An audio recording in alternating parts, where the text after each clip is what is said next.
1985 में एक जादुई सफर शुरू हुआ। 3 दिग्गज हयाओ मियाजाकी, इसाओ ताकाहाता और तोशियो सुजुकी एक साथ आए।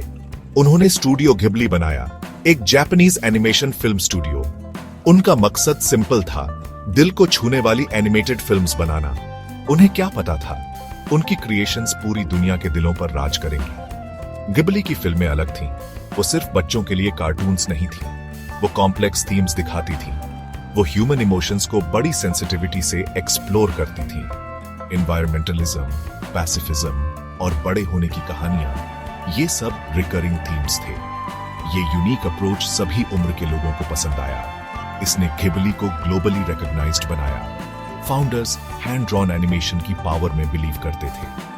उन्हें लगता था कि ये उनकी स्टोरीज में एक अलग वार्मथ लाता है। ट्रेडिशनल टेक्निक्स के लिए ये कमिटमेंट घिबली फिल्मों की पहचान बन गई। इसने उन्हें कंप्यूटर एनिमेशन वाली दुनिया में अलग बनाया। जापान में घिबली की शुरुआती सक्सेस आने वाले समय का संकेत थी। उनकी फिल्में मीनिंगफुल स्टोरीज के लिए तरस रहे दर्शकों को पसंद आई। उन्होंने मैजिक और वंडर से भरी दुनिया में एक एस्केप दिया। घिबली के ग्लोबल फिनोमिनन बनने का रास्ता तैयार हो गया था। स्टूडियो घिबली को अपनी एक्सेप्शनल फिल्म्स के लिए जल्दी ही रिकॉग्निशन मिल गई। माय नेबर टोटोरो 1988 में इंस्टेंट क्लासिक बन गई। ये 2 छोटी बहनों की कहानी थी जो टोटोरो से दोस्ती करती हैं। 2001 में स्पिरिटेड अवे ने घिबली की इंटरनेशनल अक्लेम और बढ़ा दी। ये कहानी है चिहिरो की, एक यंग गर्ल जो अपने पेरेंट्स को बचाने के लिए एक मैजिकल वर्ल्ड में जाती है। फिल्म ने बेस्ट एनिमेटेड फीचर का एकेडमी अवार्ड जीता। ये फिल्में अपनी नैरेटिव और विजुअल स्टाइल में यूनिक एनिमेशन की दुनिया में घिबली को एक फोर्स बना दिया। सेक्शन 3, घिबली ने इंडिया को ढूंढा। जहां जापान और वेस्ट में घिबली की पॉपुलैरिटी BIH रही थी, इंडिया में इसका प्रेजेंस लिमिटेड था। लेकिन इंटरनेट ये सब बदलने वाला था। स्ट्रीमिंग सर्विसेज और ऑनलाइन कम्युनिटीज के राइज के साथ घिबली का मैजिक इंडियन शोर्स तक पहुंचने लगा। एनीमे, जापानीज एनिमेशन का इंडिया में पहले से ही एक निश फॉलोइंग था।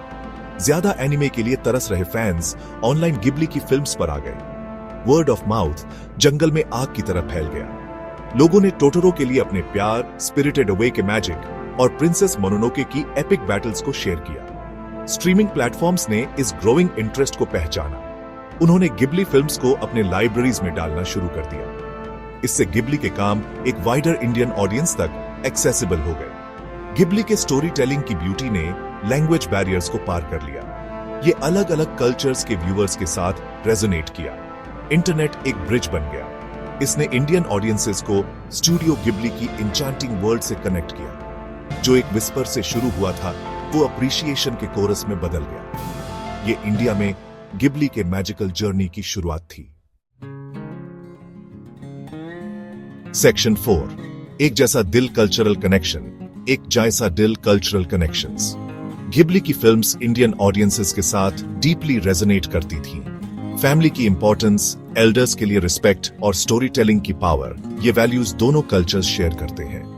एनवायरमेंटलिज्म और स्ट्रॉन्ग फीमेल कैरेक्टर्स भी रेजोनेट करते थे। शेयर्ड वैल्यूज ने घिबली और इंडियन ऑडियंसेस के बीच स्ट्रॉन्ग कनेक्शन बनाया।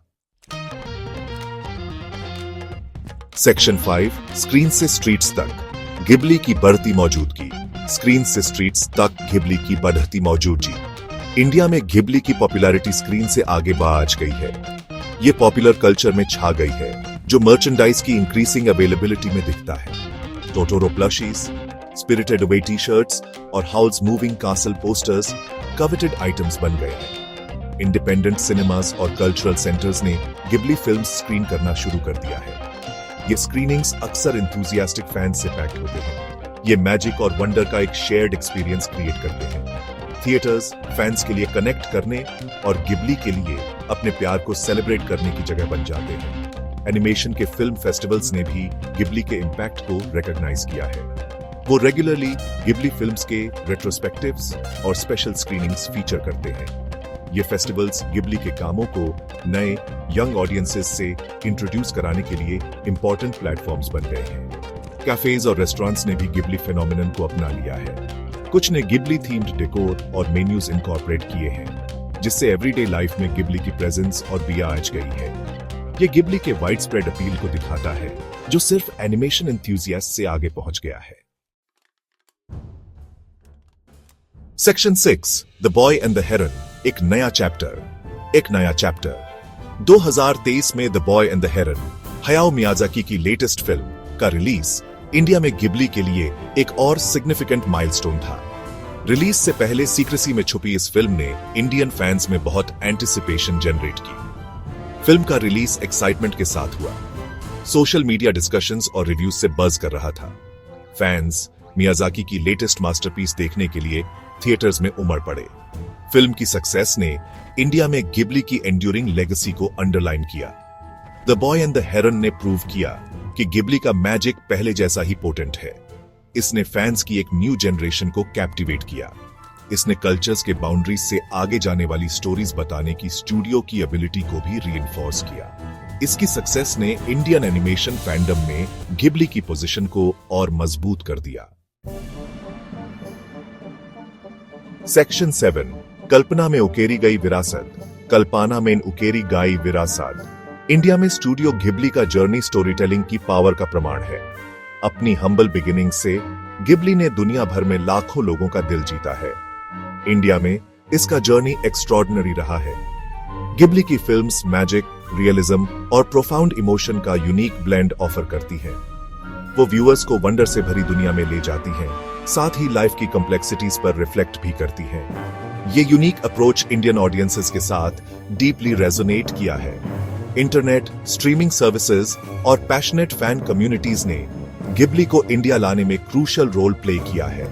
उन्होंने ज्योग्राफिकल बैरियर्स तोड़ दिए हैं। उन्होंने शेयर्ड एप्रिसिएशन और डिस्कशन के लिए स्पेस क्रिएट किया है। जैसे जैसे गिबली न्यू फिल्म्स रिलीज करता रहेगा और ऑडियंसेस को कैप्टिवेट करता रहेगा, इंडिया में इसकी लेगेसी पक्की है। गिबली की स्टोरीज ने जेनरेशंस की इमेजिनेशंस पर एक इंडेलिबल मार्क छोड़ा है। वो इंस्पायर और इंचांट करती रहेंगी, ये प्रूव करते हुए कि गिबली का मैजिक ट्रूली यूनिवर्सल है।